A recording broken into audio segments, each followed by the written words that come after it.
But the Pharaoh shall not hearken unto you, that I may lay my hand upon Egypt, and bring forth mine armies, and my people the children of Israel out of the land of Egypt by great judgments.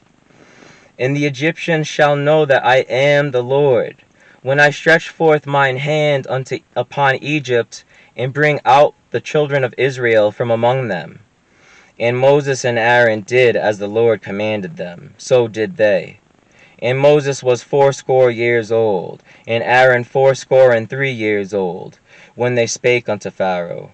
And the Lord spake unto Moses and unto Aaron, saying, When Pharaoh shall speak unto you, saying, Show a miracle for you, then thou shalt say unto Aaron, Take thy rod, and cast it before Pharaoh, and it shall become a serpent.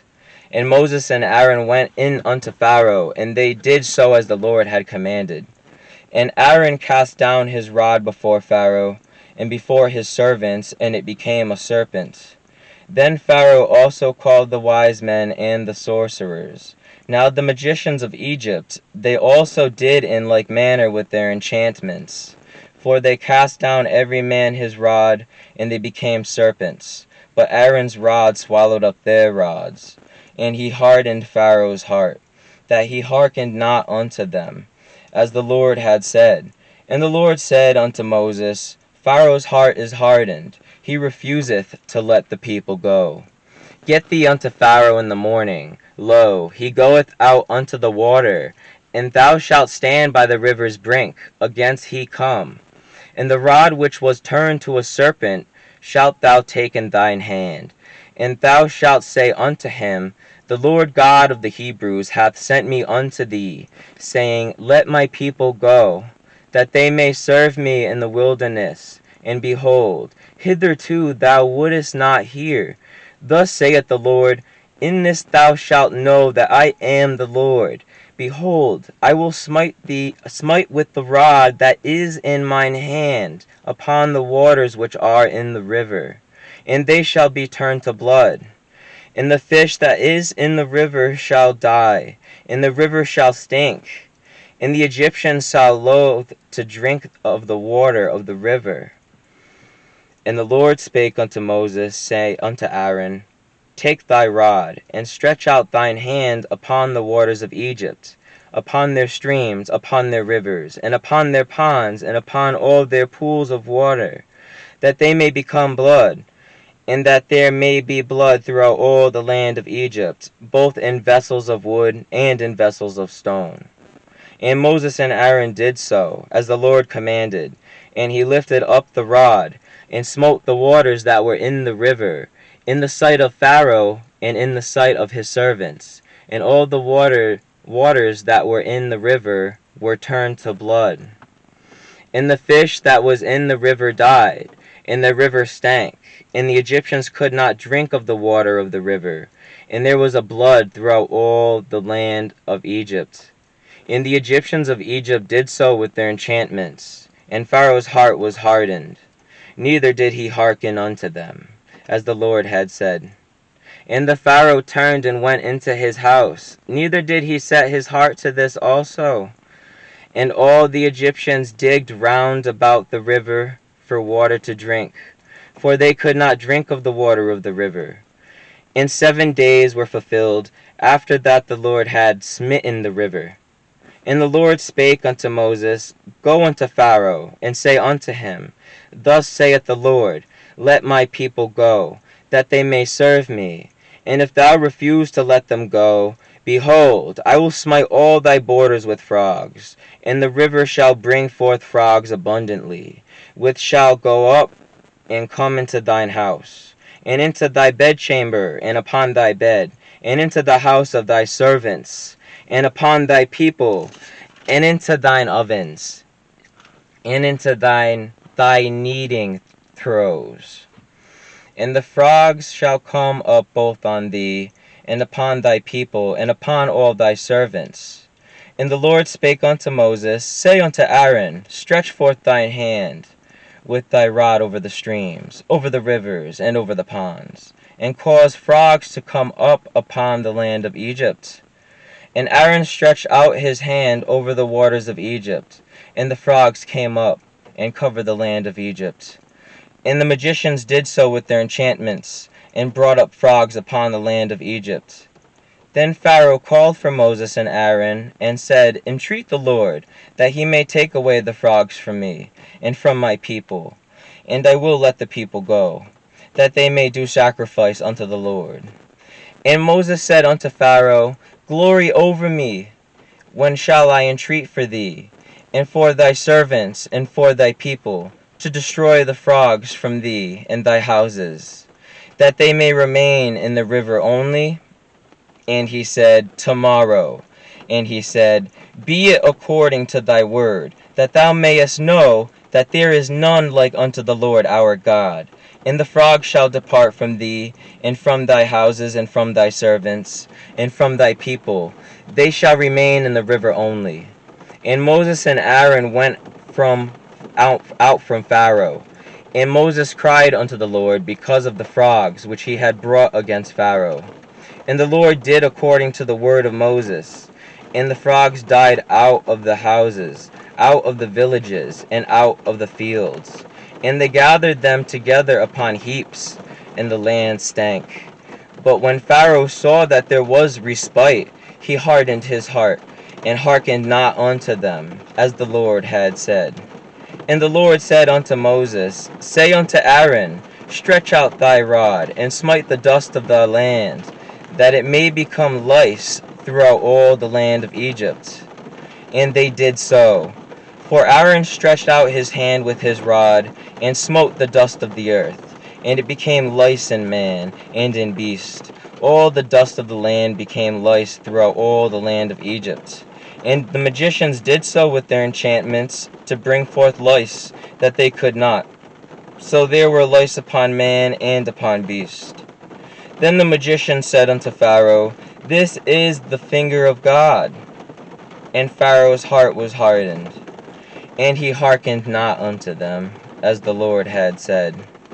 And the Lord said unto Moses, Rise up early in the morning, and stand before Pharaoh. Lo, he cometh forth to the water, and say unto him, Thus saith the Lord, Let my people go, that they may serve me. Else, if thou wilt not let my people go, behold, I will send swarms of flies upon thee, and upon thy servants, and upon thy people, and into thy houses. And the houses of the Egyptians shall be full of swarms of flies, and also the ground whereon they are. And I will sever in that day the land of Goshen, in which my people dwell, that no swarms of flies shall be there, to the end thou mayest know that I am the Lord in the midst of the earth. And I will put a division between my people and thy people. Tomorrow shall this sign be. And the Lord did so. And there came a grievous swarm of flies into the house of Pharaoh, and into his servants' houses, and into all the land of Egypt. The land was corrupted by reason of the swarm of flies. And Pharaoh called for Moses and for Aaron, and said, Go ye, sacrifice to your God in the land. And Moses said, It is not meet so to do, for we shall sacrifice the abomination of the Egyptians to the Lord our God. Lo, shall we sacrifice the abomination of the Egyptians before their eyes, and will they not stone us? We will go 3 days' journey into the wilderness, and sacrifice to the Lord our God, and he shall command us. And Pharaoh said, I will let you go, that ye may sacrifice to the Lord your God in the wilderness. Only ye shall not go very far away. Entreat for me. And Moses said, Behold, I go out from thee, and I will entreat the Lord that the swarms of flies may depart from Pharaoh, from his servants, and from his people, tomorrow. But let not Pharaoh deal deceitfully any more in not letting the people go to sacrifice to the Lord. And Moses went out from Pharaoh, and entreated the Lord. And the Lord did according to the word of Moses, and he removed the swarms of flies from Pharaoh, from his servants, and from his people. There remains not one. And Pharaoh hardened his heart at this time also, neither would he let the people go. Then the Lord said unto Moses, Go in unto Pharaoh, and tell him, Thus saith the Lord God of the Hebrews, Let my people go, that they may serve me. For if thou refuse to let them go, and wilt hold them still, behold, the hand of the Lord is upon thy cattle, which is in the field, upon the horses, upon the asses, upon the camels, upon the oxen, and upon the sheep. There shall be a very grievous murrain. And the Lord shall sever between the cattle of Israel and the cattle of Egypt, and there shall nothing die of all that is the children's of Israel. And the Lord appointed a set time, saying, Tomorrow the Lord shall do this thing in the land. And the Lord did that thing on the morrow, and all the cattle of Egypt died. But of the cattle of the children of Israel died not one. And the Pharaoh sent, and behold, there was not one of the cattle of the Israelites dead. And the heart of Pharaoh was hardened, and he did not let the people go. And the Lord said unto Moses and unto Aaron, Take to you handfuls of ashes of the furnace, and let Moses sprinkle it toward the heaven in the sight of Pharaoh. And it shall become small dust in all the land of Egypt, and shall be a boil breaking forth with blains upon man, and upon beast, throughout all the land of Egypt. And they took ashes of the furnace, and stood before Pharaoh, and Moses sprinkled it up toward heaven. And it became a boil, breaking forth with blains upon man, and upon beast. And the magicians could not stand before Moses because of the boils, for the boil was upon the magicians, and upon all the Egyptians. And the Lord hardened the heart of Pharaoh, and he hearkened not unto them, as the Lord had spoken unto Moses. And the Lord said unto Moses, Rise up early in the morning, and stand before Pharaoh, and say unto him, Thus saith the Lord God of the Hebrews, Let my people go, that they may serve me. For I will at this time send all my plagues upon thine heart, and upon thy servants, and upon thy people, that thou mayest know that there is none like me in all the earth. For now I will stretch out my hand, that I may smite thee and thy people with pestilence, and thou shalt be cut off from the earth. And in very deed for this cause have I raised thee up, for to show in thee my power, and that my name may be declared throughout all the earth. As yet exaltest thou thyself against my people, that thou wilt not let them go. Behold, tomorrow about this time I will cause it to rain a very grievous hail, such as hath not been in Egypt since the foundation thereof even until now. Send therefore now, and gather thy cattle, and all that thou hast in the field. For upon every man and beast which shall be found in the field, and shall not be brought home, the hail shall come down upon them, and they shall die. He that feareth the word of the Lord among the servants of Pharaoh made his servants and his cattle flee into the houses. And he that regardeth not the word of the Lord left his servants and his cattle in the field.